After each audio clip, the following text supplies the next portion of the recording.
Good morning, everyone. It's been a really long time since I've gotten to see you all, and I'm feeling that this morning. And sometimes when I'm feeling sad, I get to snuggle this lovely little thing here. This is my kitty Princess that lots of you have heard me talk about. And Princess is a very old kitty, so we are very careful with her, and she likes to snuggle. She's a very nice kitty. And I'm going to put her down really carefully, and I'm going to read you a story.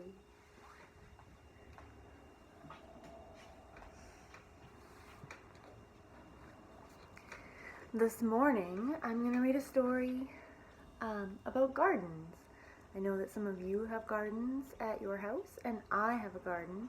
And when I'm feeling sad or angry or unhappy, I like to go in my garden, and it always makes me feel better because there's always something beautiful to see, and there's always a weed that I can pull out to make it more beautiful and give more space to the plants. So let's read this story together and see what might be in the garden. It's called Up in the Garden, Down in the Dirt. And it is by Kate Messner with art by Christopher Silas Neal.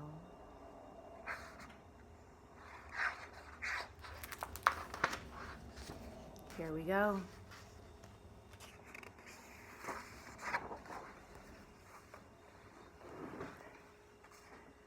My garden looked like this not very long ago. Up in the garden I stand and plan, my hands full of seeds and my head's full of dreams. I'm sure some of your mums and dads can feel like that if they are gardeners. My hands are always full of seeds and my head full of dreams. Spring sun shines down to melt the sleepy snow. Wind whistles through last year's plants and mud sucks at my rain boots. My cherry tree in my backyard is blooming right now, and who knows what kind of bird that is. Here's this beautiful mom and her daughter. Nana, it's not quite time yet, Nana says. Down in the dirt, things need to dry out and warm up. What's down there, I ask. Down in the dirt is a whole busy world full of earthworms and insects, digging and building and stirring up soil. They're already working down in the dirt. How many of you went and found bugs like this in your yards? The bugs are just waking up in my garden, and I always like to see bugs. I saw a beetle, probably about as big as that, in my garden not too long ago. It was very big. Up in the garden, we snap brittle stalks, scoop rustly armfuls, and wheel away weeds for the chickens. While they squabble and scratch, we spread compost over the soil. A few weeks ago, I planted raspberries, and I put compost in all of the holes. And then the chickens ran through.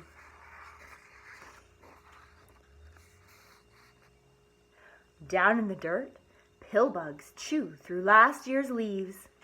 I give a gentle poke, and they roll up tight and hide in plated suits of armor, roly-poly round.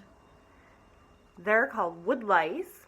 We often call them roly-polies or wood beetles, pillbugs.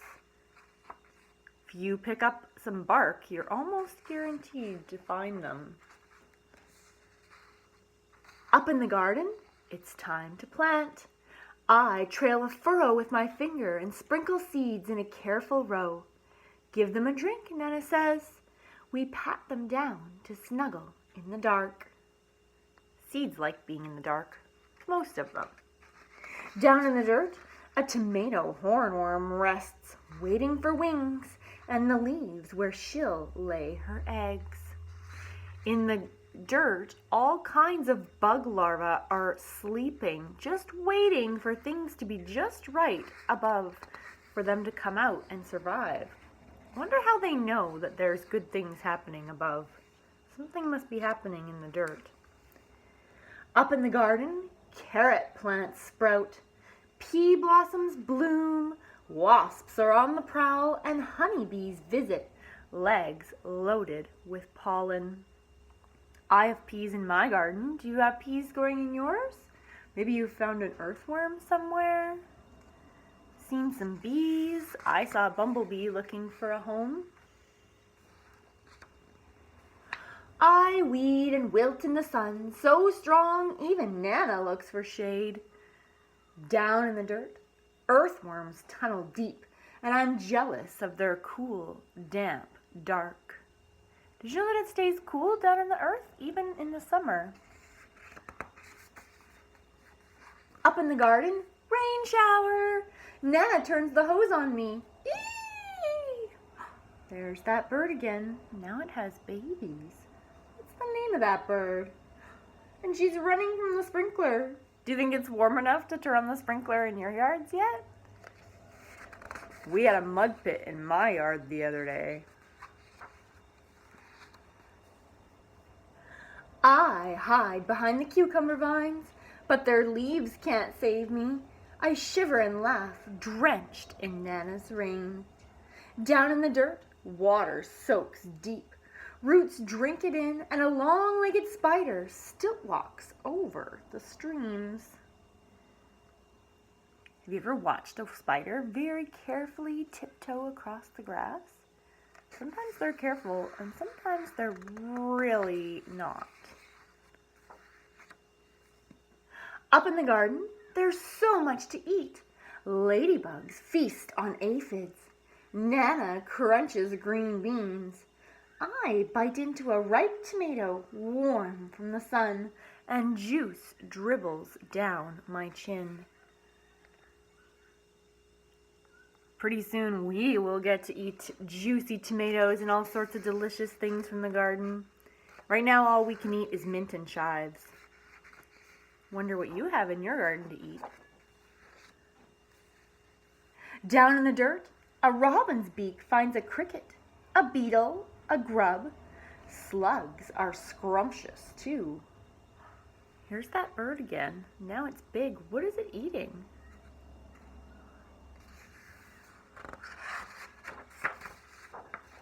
Up in the garden, we pick cukes and zucchini, harvesting into the dark.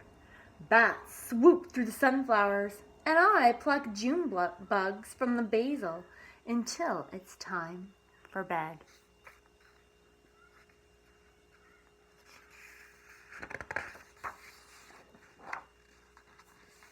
Down in the dirt, skunks work the night shift. They snuffle and dig and gobble cutworms while I sleep. Skunks' babies are called kittens.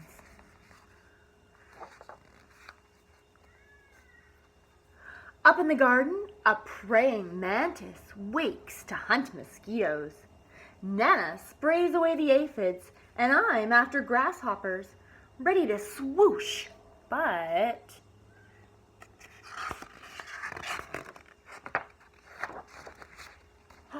Snap! Someone else is faster.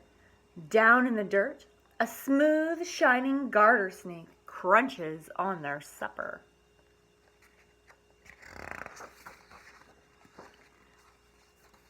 Up in the garden, the wind grows cool. Pumpkins blush orange, and sunflowers bow to September. Nana ties them together to build a house for reading in. It's fall now. Look at how big those pumpkins are. My sunflowers and pumpkins are, well, my sunflowers are this big, and my pumpkins are a bit bigger right now. One day they'll be that big.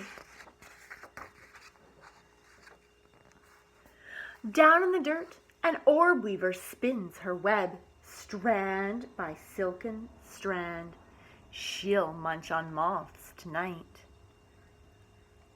Orb weavers are called popcorn spiders, or sometimes I call them popcorn spiders, and they make the most beautiful spider's webs. Up in the garden, colored leaves litter the squash vines, and we know cold is coming. Hurry, hurry and harvest. There's enough for the neighbors, too. Down in the dirt, frantic ants gather what we leave behind. They're storing food for cooler days ahead. Look at all those little ants. They're very busy, hey? And there's the daughter and her Nana working hard to put the garden to bed for fall. Up in the garden, frost draws lace on leftover leaves where secret egg sacs hang, waiting for the warm to return. We say goodbye and spread the winter blankets. That's mulch. Down in the dirt, beetles burrow, ants scurry home, earthworms curl tight in the dark. Down in the dirt, all the bugs are going to sleep. When Grandpa calls us in for soup, an autumn moon is rising. Up in the garden, dry cornstalks tremble and the wind smells like winter. But the long, ripe days of summer still rest in the garden beds. The ladybugs and bumblebees, earthworms and ants are hunkered down, hiding, biding their time. Dreaming of sunshine and blossoms and sprouts, under the bare arms of trees and the blanketing snow, a whole new garden sleeps down in the dirt. And that's what's waking up right now in our soil. It's a whole new garden.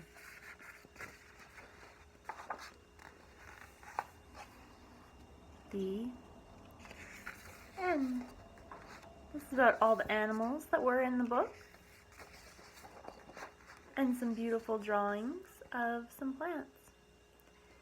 These drawings were done with just a pencil. I wonder if you could make a drawing in your nature journal of a flower that you see out in your yard or when you're on a walk, or maybe you have a favorite flower that you would like to draw. Looking a little at the flower when you draw it helps to make sure that it's got all the details and all the parts, so that when someone looks at it, they'll say, "Ah, that's a violet. You drew a violet," instead of just a purple flower. That's something I'm teaching my daughter right now, who is very big, and she is doing all the drawings for the scavenger hunts that you are doing. And we are learning about drawing all the details so that you can identify correctly the plants and sticks and all the things that we are getting you to look for to add in your nature crafts. Yeah, so that's our story this week. I really miss you guys, and this teaching at home thing is not really for me. And I really love hearing from you and hearing about what you're up to and your messages and all the lovely things that you're sharing with me. So thank you so much, and I really hope that we can be back in the park really soon. Have a wonderful day. Bye.